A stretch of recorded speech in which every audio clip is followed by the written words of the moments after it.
The destruction of HMS Hood on May 24, 1941, remains one of the most shocking and thoroughly debated moments in naval history.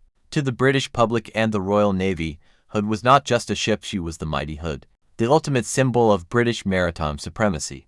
A majestic battlecruiser that had spent 2 decades showing the flag around the globe. Yet, within mere minutes of opening fire during the Battle of Denmark Strait, Nazi Germany's newest and most formidable battleship, Bismarck, tore her apart in a single catastrophic explosion.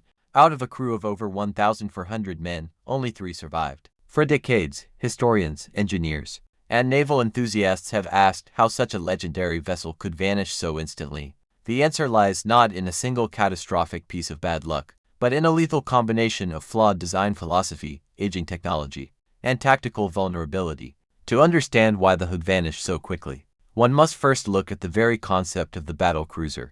Conceived by British Admiral Jackie Fisher before the First World War, the battlecruiser philosophy was simple. Speed is armor. The idea was to build a ship with the devastating firepower of a battleship, but with the heavy armor stripped away to allow for high speeds. These ships were designed to hunt down smaller cruisers, using their superior speed to dictate the range and their massive guns to destroy the enemy before they could even hit back. They were never meant to stand in the line of battle against true battleships. The fatal flaw of this concept became terrifyingly clear at the Battle of Jutland in 1916, where 3 British battlecruisers blew up and sank in identical fashion, after suffering hits to their poorly protected ammunition magazines. HMS Hood was designed right as the lessons of Jutland were being learned. The Royal Navy attempted to fix the inherent weakness of the battlecruiser by adding thousands of tons of extra armor to it during her construction. This made her a hybrid of battlecruiser with armor that approached the standards of a contemporary battleship. When she was commissioned in 1920, she was the largest and most heavily armed warship in the world. However, naval technology did not stand still. Over the next 20 years, foreign navies built newer, faster battleships that carried both massive armor and high speed, rendering the hybrid concept obsolete. Worse still, while Hood received minor refits over her long career, she never underwent the comprehensive, top-to-bottom modernization that she desperately needed. By 1941, her deck armor remained dangerously thin against modern, long-range naval gunfire. This lack of deck armor was critical because of how naval gunnery changed between the world wars. At short ranges, artillery shells travel on a relatively flat trajectory, striking the heavily armored vertical sides of a ship, known as the belt armor. Hood's belt armor was formidable and could have easily deflected Bismarck's shells. However, as engagement ranges increased to 15 miles or more, shells were fired at high angles, soaring into the sky and plunging down almost vertically. This is known as plunging fire. When a shell falls from above, it bypasses the thick belt armor on the hull and strikes the horizontal deck armor instead. Hood's decks were her Achilles heel. She was highly vulnerable to heavy shells dropping out of the sky and punching through her weak upper layers straight into her vital internal organs. On that fateful May morning in the Denmark Strait, Vice Admiral Holland, commanding the British squadron from Hood, was acutely aware of this vulnerability. He knew that at long ranges, Bismarck's plunging fire could be fatal. His tactical plan was to close the distance with the German battleship as rapidly as possible. By rushing toward Bismarck, Holland hoped to shorten the range quickly, changing the angle of the incoming German shells from steep plunging fire to flat trajectories that would strike Hood's thick side armor. It was a race against time and a gamble with fate. As Hood and her companion, the newly built battleship HMS Prince of Wales, sprinted toward the German force, they were forced to approach at an angle that prevented them from using their rear turrets.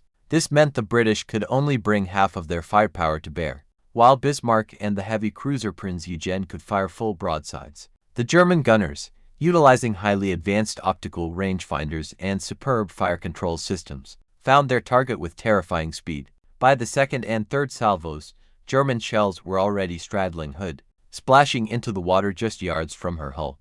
A shell from Prinz Eugen struck Hood's boat deck, instantly igniting a massive fire among the anti-aircraft ammunition stored there. Though terrifying to witness, this fire was superficial and did not threaten the ship's survival. The catastrophic moment occurred at approximately 6 o'clock in the morning, just as Hood was beginning a turn to bring her own rear guns into action. Bismarck fired her fifth broadside from a distance of roughly 9 miles. At least one, and possibly two, of the 15-inch shells from this salvo found their mark on the rear half of the British ship, Traveling at supersonic speeds, the massive German shell pierced Hood's thin deck armor, slicing through the steel structures deep into the bowels of the ship. What happened next occurred in a fraction of a second. The shell penetrated one of the ship's primary magazines, where hundreds of tons of highly volatile cordite propellant for the 15-inch guns were stored.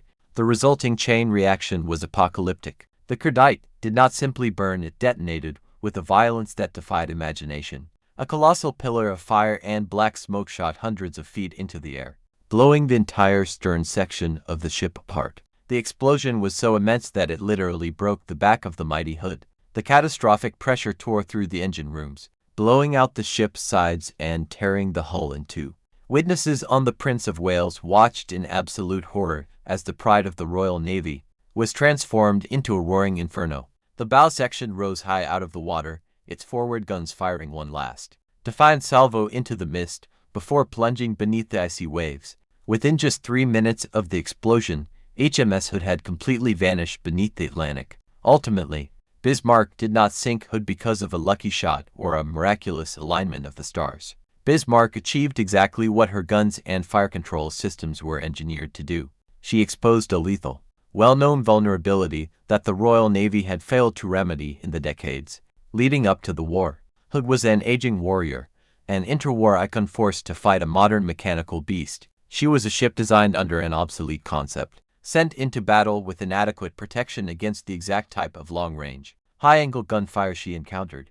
The tragedy of the Denmark Strait was not a freak accident, but the brutal, uncompromising consequence of naval evolution, written in fire and steel across the North Atlantic.